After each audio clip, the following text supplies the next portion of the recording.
이사야 26장 1절에서 27장 1절까지입니다.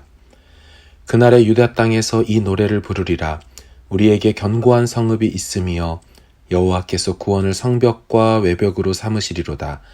너희는 문들을 열고 시늘을 지키는 의로운 나라가 들어오게 할지어다. 주께서 심지가 견고한 자를 평강하고 평강하도록 지키시리니 이는 그가 주를 신뢰함이니이다. 너희는 여호와를 영원히 신뢰하라. 주 여호와는 영원한 반석이심이로다. 높은 데에 거주하는 자를 낮추시며 솟은 성을 헐어 땅에 엎으시되 진토에 미치게 하셨도다. 발이 그것을 밟으리니 곧 빈궁한 자의 발과 곤핍한 자의 걸음이리로다. 의인의 길은 정직함이여 정직하신 주께서 의인의 첩경을 평탄하게 하시도다. 여호와여, 주께서 심판하시는 길에서 우리가 주를 기다렸사오며 주의 이름을 위하여 또 주를 기억하려고 우리 영혼이 사모하나이다. 밤에 내 영혼이 주를 사모하였사온즉 내 중심이 주를 간절히 구하오리니 이는 주께서 땅에서 심판하시는 때에 세계의 거민이 의를 배움이니이다.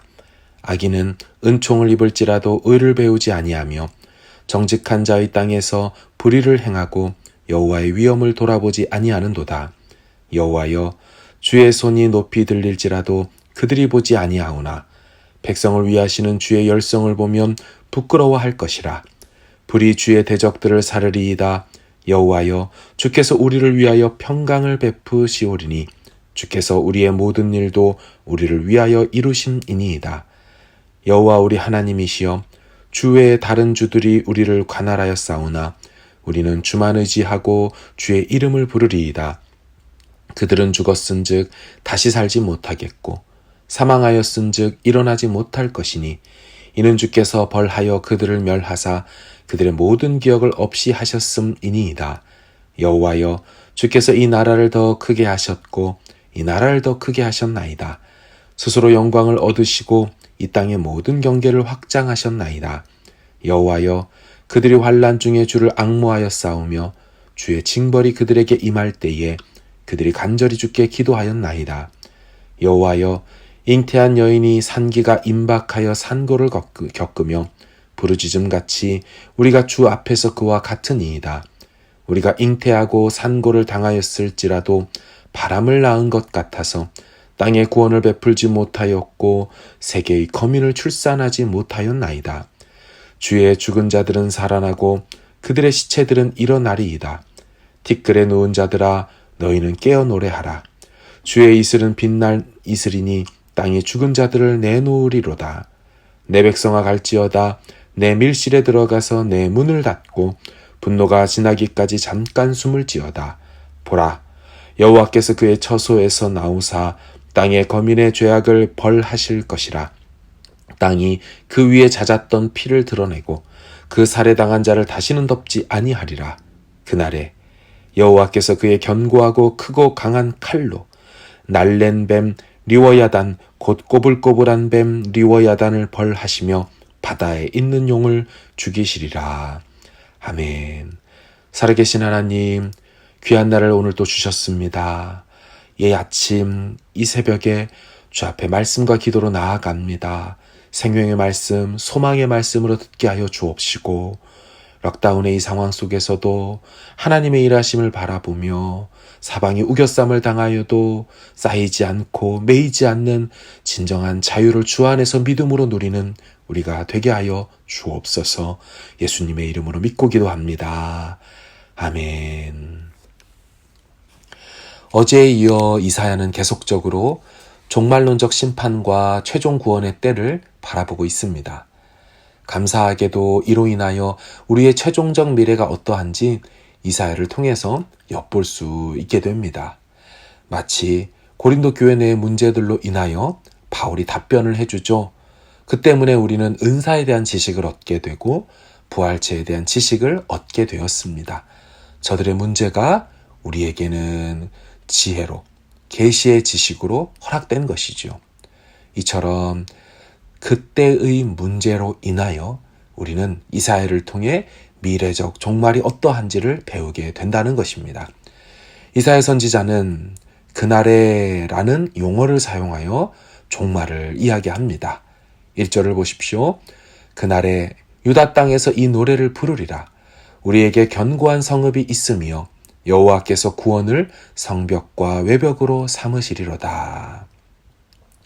사랑하는 여러분, 이전까지 유다 성읍을 지켜주었던 것은 성벽과 외벽이었습니다. 하지만 그날에는 성벽과 외벽이 저들을 구원하는 것이 아니라 여호와께서 저들의 성벽과 구원이 되어 주신다고 말을 합니다. 예, 맞습니다.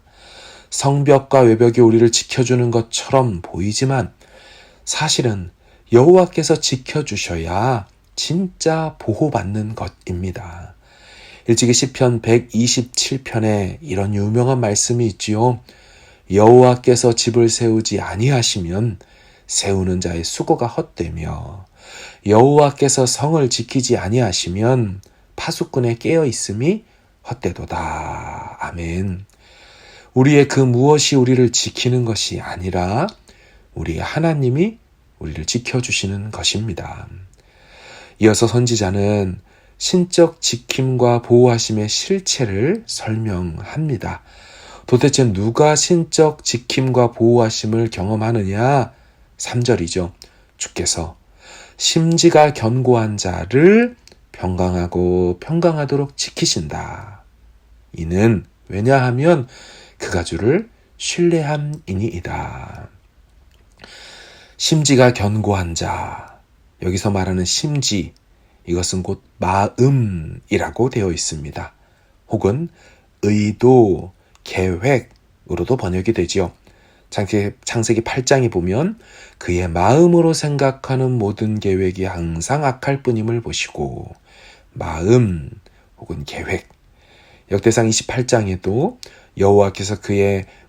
여호와께서 모든 마음을 감찰하사 모든 의도를 아시나니.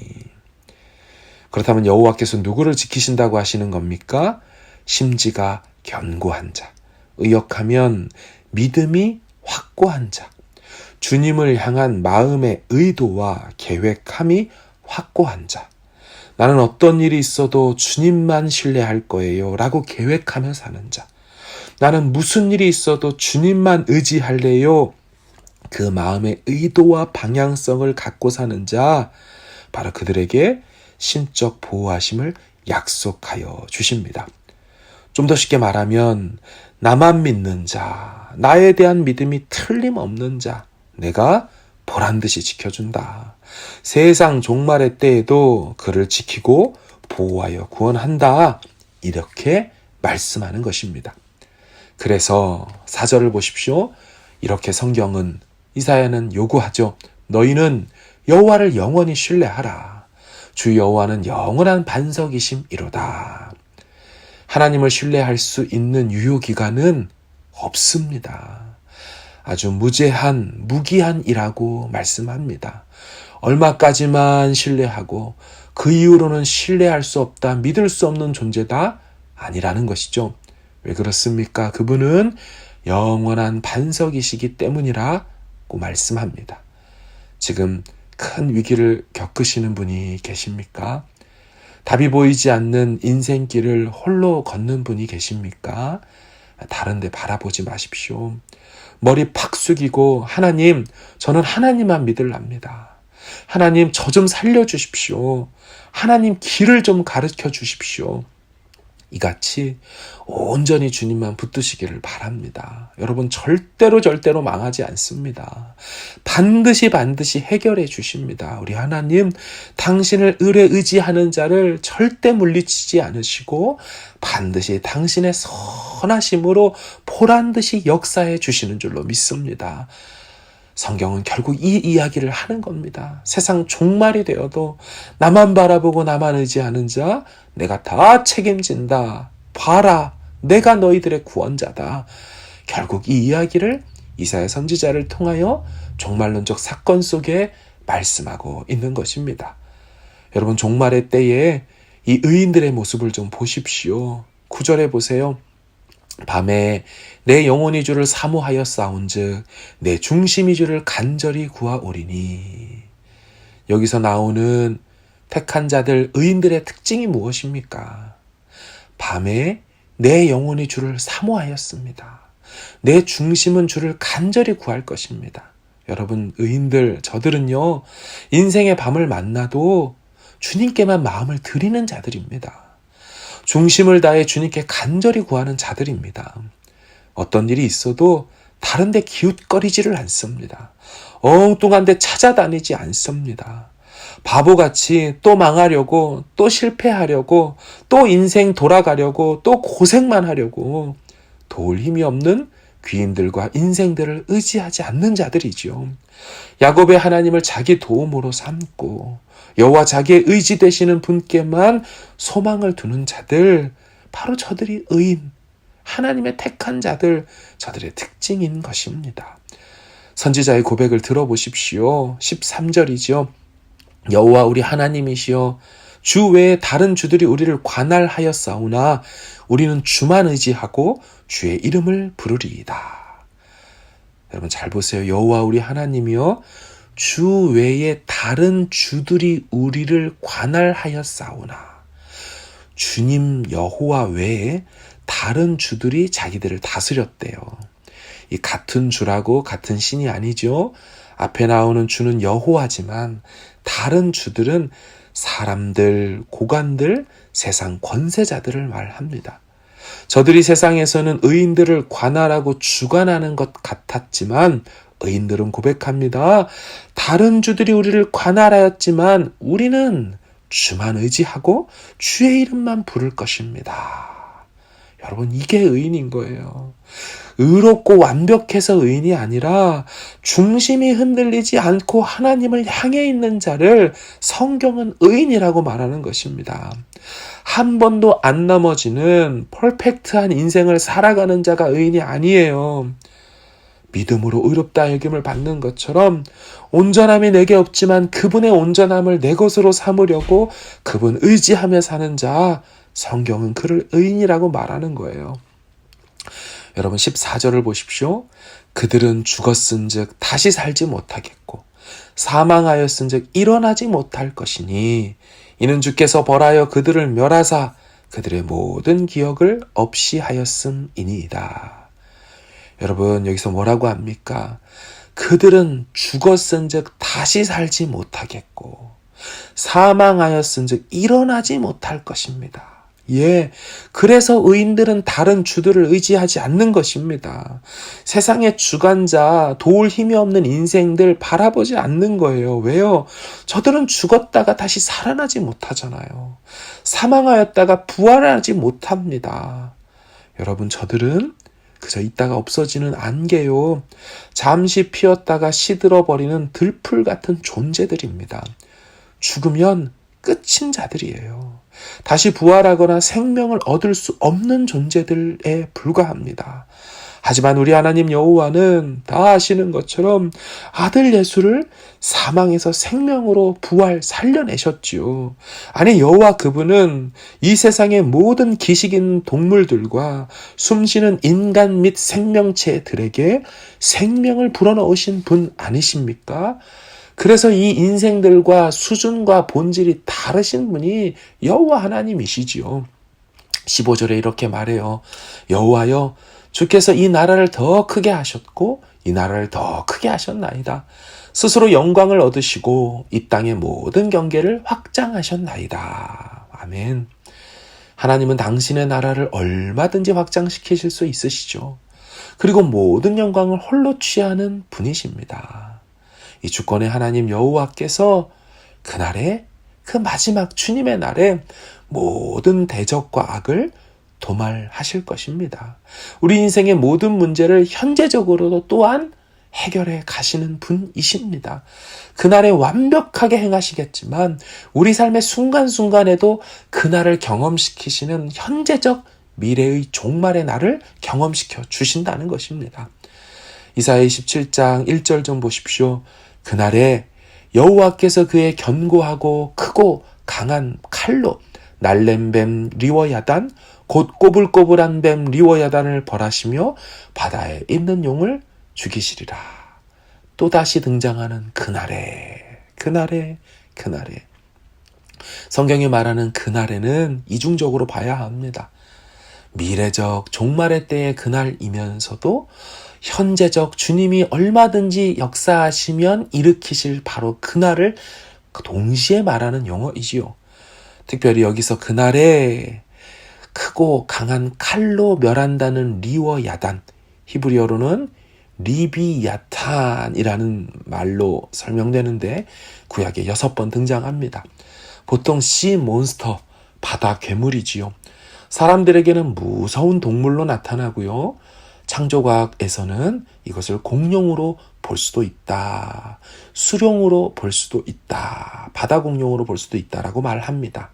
정확한 그 실체를 우리가 다 알 수는 없지만 성경에 나오는 또 다른 용례를 보면 욥기에서 이렇게 말하죠. 이 리워야단 그거 여호와 하나님께는 하나의 놀잇감에 불과한 존재다라고 말하죠. 욥기 41장에 하나님이 막 하나님에 대해서 이렇다 저렇다 말하는 저들을 향하여 이렇게 항변하며 되묻습니다. 너희들 네가 낚시로 리워야단을 끌어낼 수 있겠느냐? 노끈으로 그 혀를 맬 수 있겠느냐? 너는 밧줄로 그 코를 꿰을 수 있겠느냐? 갈고리로 그 아가미를 꿰을 수 있겠느냐? 네가 어찌 그것을 새를 가지고 놀듯 하겠으며 작사를 그 머리에 꽂을 수 있겠느냐? 너희는 그것의 모습을 보기만 해도 기가 꺾이리라. 여러분, 이토록 인간에게는 리워야단이 무섭고 두려운 존재예요. 어찌하지 못하는 그런 존재예요. 하지만 하나님께는 전혀 그런 존재가 아닙니다. 욥기에 말하는 것처럼 하나님께는 마치 가지고 놀 수 있는 존재처럼 그런 존재로 불려지죠. 시편 74편에서는 리워야단에 대해 이렇게 말하죠. 리워야단의 머리를 부수시고 그것을 사막에 사는 자에게 음식물로 주셨으며 여호와께 대적하는 이 세상을 혼돈케 하는 세력이지만 하나님은 리워야단의 머리를 부수시고 그 리워야단을 대하시길 사냥감을 넘어서 먹잇감으로 다른 동물에게 줄 수 있다고 하십니다. 존재와 수준이 다르죠. 차원이 다릅니다. 여러분, 나중에 이 리워야단의 모습은 계시록에 가면 옛뱀, 사탄, 마귀로 이어져 나타나죠. 역시나 계시록의 세상 마지막에도 여호와께서는 그 리워야단 존재를 잡아서 결박하고 불과 유황못에 던져버리십니다. 요한계시록 20장을 보십시오. 용을 잡으니 곧 옛 뱀이요 마귀요 사탄이라. 잡아서 1000년 동안 결박하여 무저경에 던져놓고 잠그고 그 위에 임봉하여. 여러분, 그런 후에 하늘에서 불이 내려와 반항하는 저들을 다 태워버리고 그들을 미혹하는 마귀가 불과 유황못에 던져지니 거기는 그 짐승과 거짓 선지자도 있어 세세토록 밤낮 괴로움을 받으리라.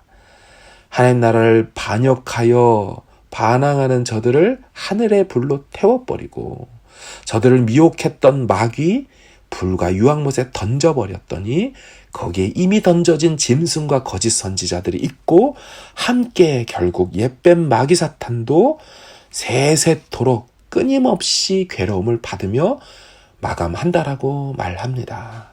사랑하는 여러분, 우리는 결과와 결론을 알고 사는 자들입니다. 굉장히 불안하고 불확실한 세상을 살아가지만 결론과 답은 이미 성경에 나와 있습니다. 주께서 심지가 이처럼 견고한 자를 평강하고 평강하도록 지키시는 줄로 믿습니다. 주님 신뢰하는 자는 반드시 지키시고 최종 구원하십니다. 오늘 이 하루도 이 주님과 주님이 허락하신 그 날을 바라보며 신실한 자녀로 승리하며 살아가시기를 간절히 주의 이름으로 축원합니다. 아멘. 우리 말씀 생각하며 함께 기도하기를 원합니다. 하나님, 불확실하고 답답한 이 세상 속에 살지만 그날 바라보며 살길 원합니다. 그날에 하나님께서 다 해결하실 것을 심지가 견고한 자로 평강함의 평강함 속에 살아내기를 원합니다. 주님, 우리 마음 붙들어 주시고 우리 앞길 책임져 주옵소서. 가지고 나온 모든 기도 제목으로 우리 주님 앞에 아뢰드리며 이 하루를 시작하길 원합니다. 함께 기도하겠습니다.